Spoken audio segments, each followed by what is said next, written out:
Hi, I'm Carla Figueroa, here to talk to April about the therapy dogs that come to NAHS every single month. So, can you tell me about what the purpose is of having a therapy dog? They can fulfill many roles.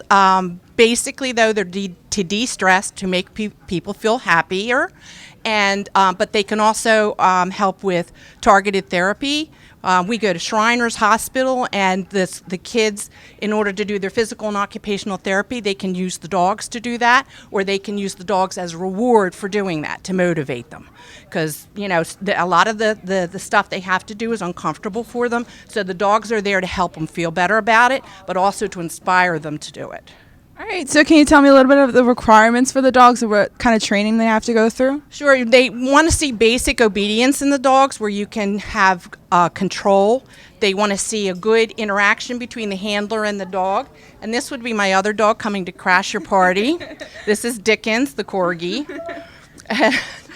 And so that's they have to have good instincts about where they're needed most. And he, of course, is where the spotlight is. He's a corgi.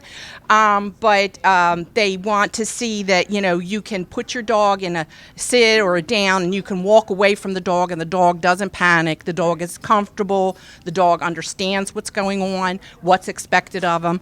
And so that's basic obedience. And then you have to actually go through a test with a certified person who evaluates whether or not your dog has those basic skills, whether your interactions are good. Like they do for the corgi, the hardest thing to pass was they put a piece of food down, and he has to walk past it. Now I can tell him, just leave it, and we'll go past it.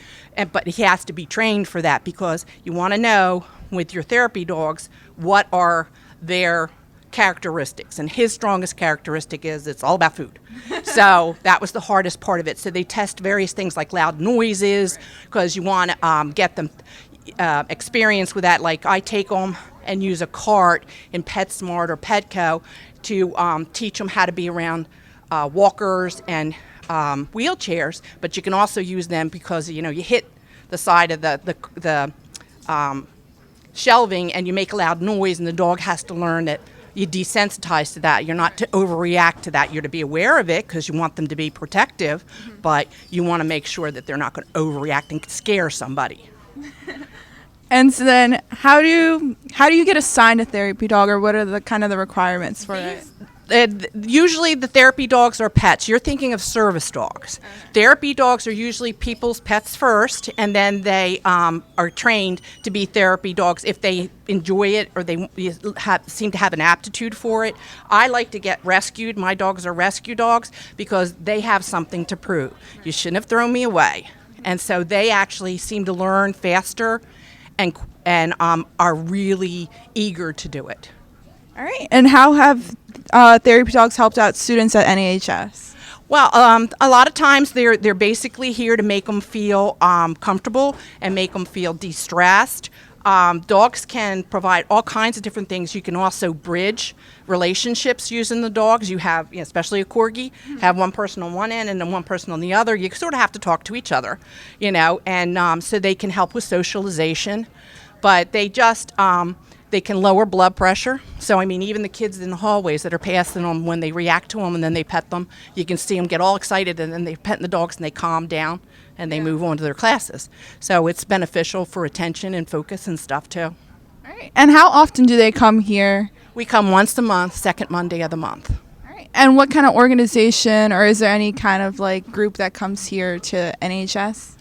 There are several organizations that are certified to test and evaluate the dogs and then certify them. That's why they're wearing their red scarves. Therapy Dogs International had built a relationship with the high school through Cora, and we found out that they needed this program, and they contacted us. We were available. What was your availability? And so we worked out the program that you have now, where we visit usually 3 specific classrooms. But if there's no kids in the classroom, we're in the hallways or looking for everybody who wants to see a dog, which in Norristown is not hard to do. There's a lot of kids here who love them.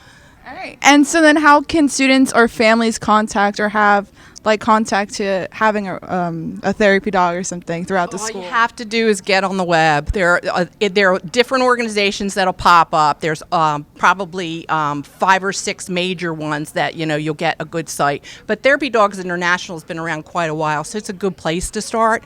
But their testing is different from different organizations. Like they use the good citizenship test that the American Kennel Club has. There's another organization where you do 3 visits and you're observed as a working team, and then you have to pass 3 visits to be able to get certified. So requirements are different, age requirements, all different kinds of things are laid out in the website, so you kind of know what you're getting into. Thank you so much. You're welcome. And I was here with April talking about therapy dogs who come to NAHS. Make sure to check them out throughout the hallways.